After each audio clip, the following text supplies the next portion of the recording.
Okay, I need to ask you an honest question. Do I look angry? Do I seem angry? Is this an angry face? Because that's the question I'm dealing with right now. Welcome to the channel, Leadership with Mike. On this channel, I help new managers become more confident leaders, and I do that with no nonsense sense, if that makes any sense. Now, before I get angry with you guys, or before anybody thinks I'm angry, free PDF, 14 things that all new managers need to know just to make life easier. And if you're an experienced manager, I promise, download it, you will find value. Now that that's out of the way, listen.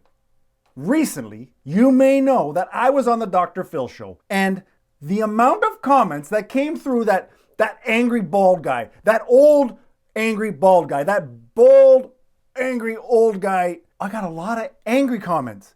And I have to sit back, like I tell you as leaders, we have to sit back and let's take in the good and the bad, and let's see what the actual message is. To put it in perspective, I was ecstatic. Listen.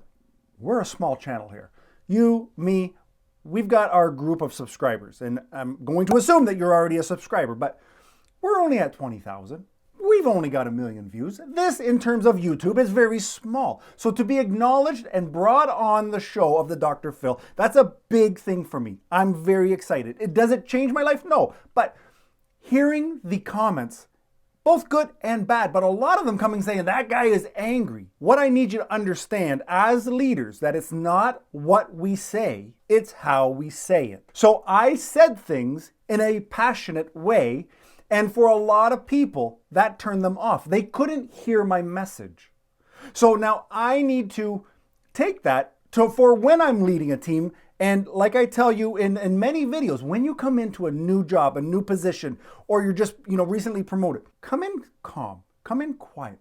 Take note of who your audience is. Take note of what things are working and what aren't. If you come in, if I go in and I am Mike Ashy as you know him, I understand that I'm a bit much for people right off the hop. So that's why I always come in a little bit on the lower end, just a little bit more calm. Eventually, once your team gets to know who you are, what triggers you, what you're passionate about, if you talk loud, if you pop veins when you're excited, if you use your hands a lot, these are all things that I do that surprisingly to me came across as I was angry. So now think about it when you're talking to your team, your new team. How is it you're coming across? Because you may just be passionate and excited to be part of the team, but they might think you're angry.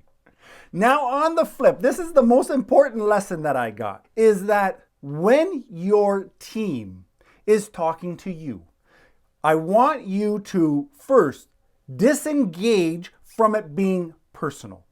If somebody's coming to you and they're really excited about something and they come in loud, does that mean that they're yelling at you? No. You as a leader have to take the words and the tone and try to put them together to where they make sense. If you have somebody coming into your office and they're very upset, like where they're angry, and they start crying, are they sad? No, not necessarily. They might be on fire, but how they express that is through tears. So as leaders, we need to do two things. We need to make sure that when we are talking, especially to people that don't know us, we really choose our tone and our delivery to have the most impact.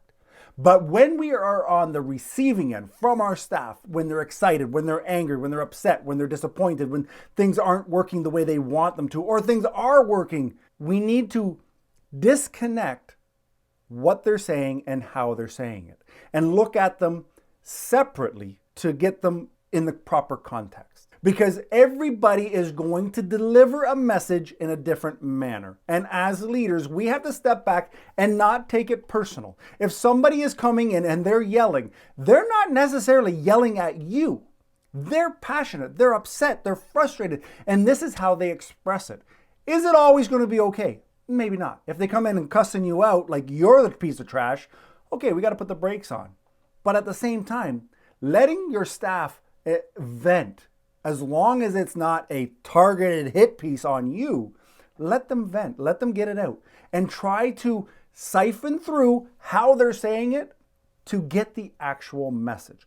This will help you immensely. Now, obviously, I can't go and talk to millions of people that saw me on Dr. Phil and saw me as the bald, old, angry guy. I am bald. And am I angry?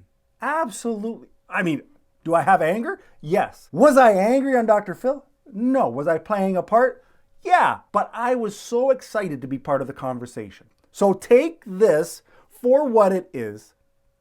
When you're dealing with your team, how are you saying what you're saying? And when your team is delivering stuff to you, what is it they're actually saying without you taking any of it personally?